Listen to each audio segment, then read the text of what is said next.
Halo, halo, halo. Ketemu lagi di Tendangan Bebas, tempat kita menendang semua isi kepala yang mengganjal agar tidak nyumpel. Nah, kali ini kita akan ngobrol tentang penyebab mengapa kita lebih sering membuat narasi mencari pembenaran ketimbang mengusut sebuah kebenaran. Oke?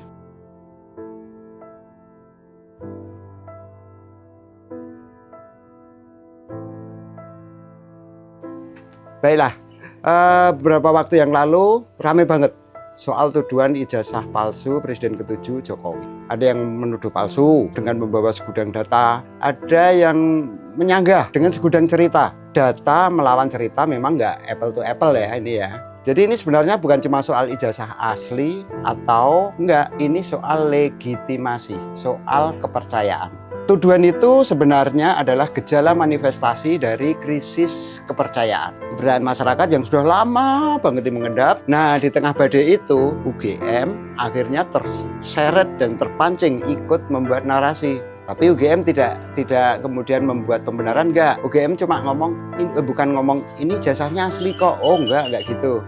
Mereka ngomongnya sederhana. Jokowi itu memang kuliah di UGM dan lulus. Nah, halus toh?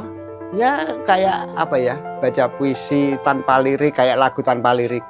Namun serangan yang meragukan Jokowi bahwa pernah kuliah itu terus berlanjut. Sementara itu Jokowi sendiri malah sibuk cengengesan. Dengan gayanya yang menerima kunjungan pejabat yang aktif, mulai dari gubernur, menteri, polisi yang masih sekolah hingga Hercules yang konon dikenal sebagai raja bawah tanah. Santai banget. Urusan tuduhan serius itu lalu diserahkan ke penasihat hukum. Jika dirunut, maka penasihat hukum akan menyerahkan ke polisi dan seterusnya. Narasi Jokowi ini disambut gegap gempita karena terbuka peluang untuk menguji otentisitas ijazahnya dengan berbagai metode ilmiah. Nah, di sini ada juga yang menggugat keaslian ijazah SMA-nya. Kebayang nggak? Betapa ribetnya. Tapi uniknya, para pendukung Jokowi ini juga nggak kalah rame. Narasi mereka apa coba? Buat apa sih ribut-ribut soal ijazah? Fokus aja, bangun masa depan. Nah, saya mencermati pemikiran dari para pendukung Jokowi ini, itu ada hal yang berbeda. Adalah pola pikir yang menarik itu apa? Dia lebih suka mikir ke depan. Bayangkan, saat mendapati lampu taman yang pecah, solusinya apa? Gampang. Ganti aja lampu yang pecah. Tapi untuk menangkap yang memecahkan, ntar aja lah, males, ribet. Kemudian ketika negara defisit karena belanja yang ugal-ugalan dan berujung korupsi, maka presiden juga akan berpesan pada para koruptor itu, kembalikan aja duitnya. Kalau malu serahin diam-diam, lalu minta maaf. Close, selesai. Dan saat koruptor itu ditangkap dan mengembalikan kerugian negara, presiden nanti akan ngomong, buat apa dihukum? Kasihan kan anak istrinya. Coba, hal semacam ini mindset apa coba? Manusia Indonesia memang sepertinya hanya diprogram untuk bergerak maju. Tidak boleh nengok ke belakang. Dan kebiasaan ini akhirnya dicontoh hingga level yang paling bawah. Maka jika ada pejabat yang membuat kebijakan, pikirannya adalah apa yang bisa saya bangun di masa jabatan saya. Soal periode berikutnya, itu bukan urusan saya. Lalu hasilnya, ya proyek-proyek yang ruwet dan membuat kita itu ya hanya bisa mengelus dada.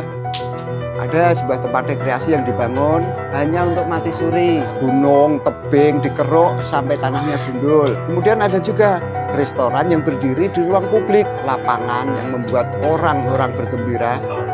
Itu akhirnya apa? Dijual untuk pusat perbelanjaan. Ini semua cerminan dari apa coba? Cerminan dari semangat maju terus, maju untuk kepentingan sendiri. Nah, mindset itu terus beranak pinak. Sopir angkot akhirnya ngetem sembarangan. Kemudian pedagang kaki lima hingga polisi itu akhirnya juga mengambil trotoar yang menjadi haknya pejalan kaki untuk jualan, untuk membangun pos polisi. Semuanya itu punya pola yang sama. Polanya itu enggak, ya cuma diulang aja. Pokoknya saya lebih dulu. Lalu bagaimana dengan pengusaha besar? Ya, pengusaha besar sekelas Ritek itu ya ada yang ambil kredit, kemudian proyeknya sengaja dimacetkan. Hasilnya ya tabrakan kepentingan itu ada di mana-mana. Dan ujungnya negara kita bangkrut. Ini bangkrut ini hati-hati ya, bangkrut itu bukan cuma soal duit. Bangkrut yang utama adalah bangkrut soal pola pikir. Lalu apa yang terjadi? Hasil tambang semuanya atas nama hilirisasi diselundupkan dengan perdagangan ilegal. Kemudian sayur-sayuran yang kelihatan lebih segar, tetapi apa? Masyarakat jadi serem karena ada ancaman pestisida. Nah, di tengah kebangkrutan multidimensi ini, ada yang pasang pagar laut, dikapling-kapling seenaknya. Dan polisi bilangnya apa coba? Nggak ada tindak pidana. Ya memang prioritas cuma diri kita sendiri. Tapi yang bikin kita miris adalah kita punya kebiasaan mengecilkan sesuatu. Buronan korupsi nangkapnya lama. Karena apa? Kasihan. Kemudian memburunya juga disambi. Demikian juga dengan mengadili koruptor. Sangat hati-hati karena ada rasa tidak enak. Jadi setiap ada masalah besar selalu disertai narasi jangan dibesar-besarkan. Jangan heran kalau hukum di negeri ini lebih lambat jalannya dari siput jika mengusut nama-nama besar yang berteman dengan penguasa atau bahkan si penguasa itu sendiri. Mengapa? Tahu nggak mengapa? Karena hukum selalu mengurusi soal masa lalu. Sementara kita udah terprogram maunya cuma mikir masa depan. Ya, masa depan kita sendiri masing-masing. Jadi gini, saya ingin berpesan secara umum, jangan pernah membenci kisah lalu. Sebab yang saat ini pun pasti akan berlalu. Jadi masa lalu itu bukan musuh, tapi cermin.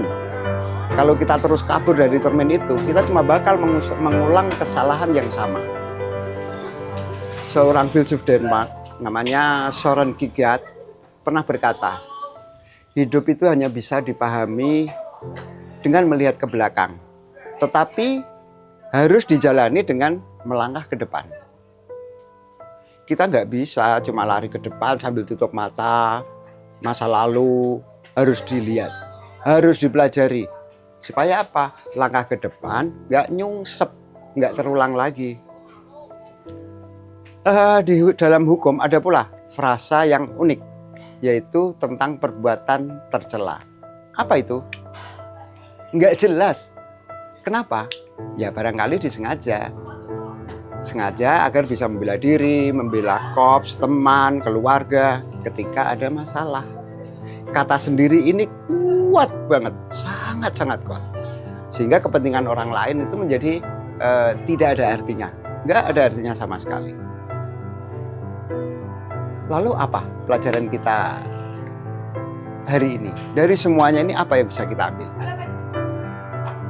Ya, kita memang bangsa yang hebat dalam membuat narasi, dalam memikirkan diri sendiri. Tetapi payah banget ketika diajak menggali sebuah kebenaran. Kita lebih suka maju, tapi lupa membereskan yang di belakang. Jadi tidak heran, akar masalahnya nggak pernah selesai dan malah menambah masalah baru. Mungkin saatnya kita berhenti sejenak, nengok ke belakang dan membereskan apa yang salah sebelum buru-buru lari ke depan. Gitu ya. Oke, kawan-kawan, segitu dulu tendangan bebas kali ini. Kalian punya cerita apa? Tulis ya di kolom komentar. Atau punya ide apa untuk kita bahas episode depan? Tulis aja. Jangan lupa ikuti terus channel ini. Dan sampai ketemu di episode berikutnya. Tetap kritis, tetap nendang dengan bebas. Oke? Yuk.